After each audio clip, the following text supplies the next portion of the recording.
Animal Man number 10, written by Jeff Lemire, art by Steve Pugh. Last issue was actually the annual issue, chronologically, so check that out if you haven't. But this issue is two separate plots of continuing forward on this. They stagger them throughout the issue. I'm just gonna talk about one and then the other. So first off is the family plot, in which we see Ellen and Cliff are brought into a motel room by Constantine. Inside are Zatanna and Madame Xanadu from Justice League Dark. And basically they just want to have a little chat with Ellen real quick. Cliff is like, what about me? And they're like, yeah, what about you? Get out of the room. And he's like, well, fine. Constantine, your jacket went out of style in the 80s anyway. And he's like, yeah, so did mullets, kid. Go shave one. So Ellen basically asks why they want to talk and like what's going on. And Xanadu reveals, I have visions, and I've seen a vision of the world completely like rotted and spoiled and just dead. And the only sign of life left was you and your daughter. And just letting you know that. And she's like, yeah, okay, that's great and all, but like my family is not going to be privy to any of that like super heroic stuff. We're not doing that anymore. And Xanadu's like, no, you don't understand.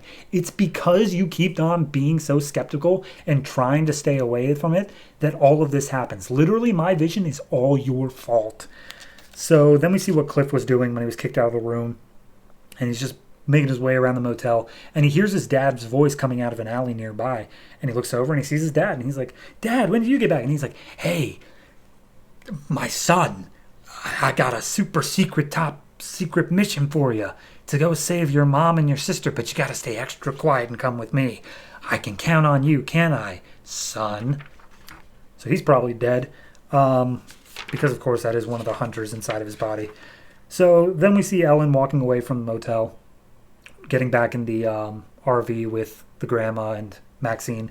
Zatanna stops her from walking with a magic spell, and Maxine's like, what'd you do to my mommy? And Constantine's like, oh, so you're the one who we're all worried about. And he's like, you smell bad. Turns to Zatanna, you smell nice, but you let go of my mommy, I'm going to turn you into a frog. And then Zatanna's like, oh, geez, all right. Yeah, your mom's free. And Ellen's just like, okay, nope, we're done with all this. Leave us alone. We're not going to do that. And they mention how Constantine says, like, look, you need to do this. You need, or else the world will at stake. You need to go find the big green guy. And Ellen's like, yeah, we all know about the Swamp Man or whatever his name is. Not doing it. Goodbye. And then Constantine turns to the other group and is just like, yeah, well, wait until she realizes I wasn't talking about Swamp Thing. I genuinely don't know who they're talking about. It's going to be interesting to find out. But then Maxine and Ellen are just like, man, those people are weird. And then the grandmother chimes in of like, Maxine, where's Cliff? And then Ellen just slams on the brakes like, crap, where's Cliff? So that's the A story, or that's technically the B story. The A story is Buddy and the shepherd guy making their way through the red.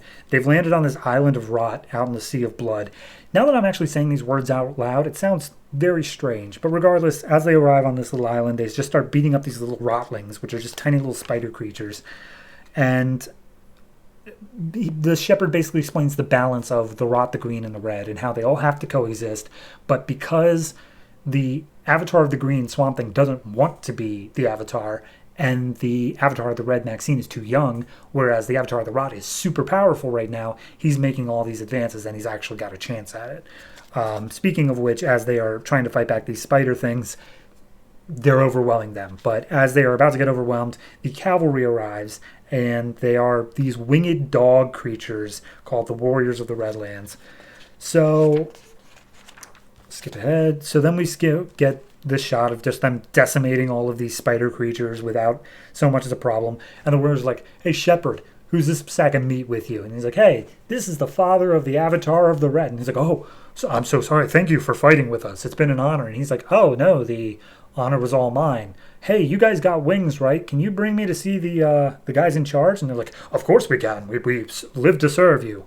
And so the shepherd's like, man, that was smart thinking. Good job. So they make their way up into the sky to go talk to the like primary people. Shepherd gives a little bit more explanation of like, yeah, no, you can actually walk from the red like to the rot and to the green. Like they are physical places that you can travel to, and every creature is in one of them, some of them closer to others, and apparently flies are like pretty much exactly 50-50 red and rot. Like they split the difference.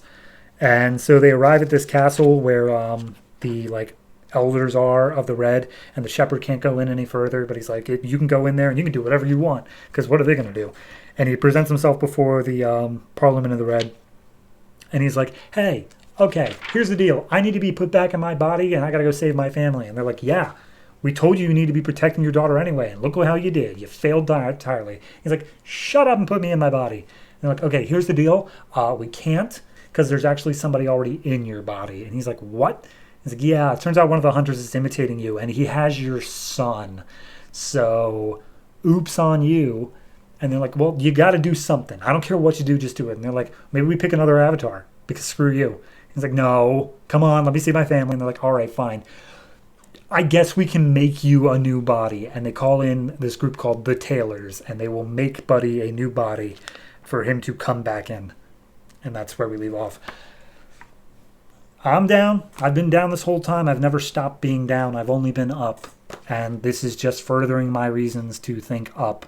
It's got a nice little tie-in with Justice League Dark. I don't know how much of a part they're really going to play. But it's basically just telling Ellen specifically that your inaction will be the death of us all. And maybe, like, I think I complained like an issue or two ago that I wanted them to stop being so, like, no, we're not doing this anymore. Maybe this is finally the kick in the pants that Ellen needs in order to just do it. So I'm all for that. Rating-wise, well, I guess art-wise, it's still great. Steve Pugh, not quite as good as Travel Foreman, or maybe I was just used to Travel Foreman's art. I do like how they handle the inks and stuff on this, but there's just a little bit of something weird about it. But because, I don't know, it almost looks more realistic. I've just gotten so used to Travel Foreman's art, if that makes any sense.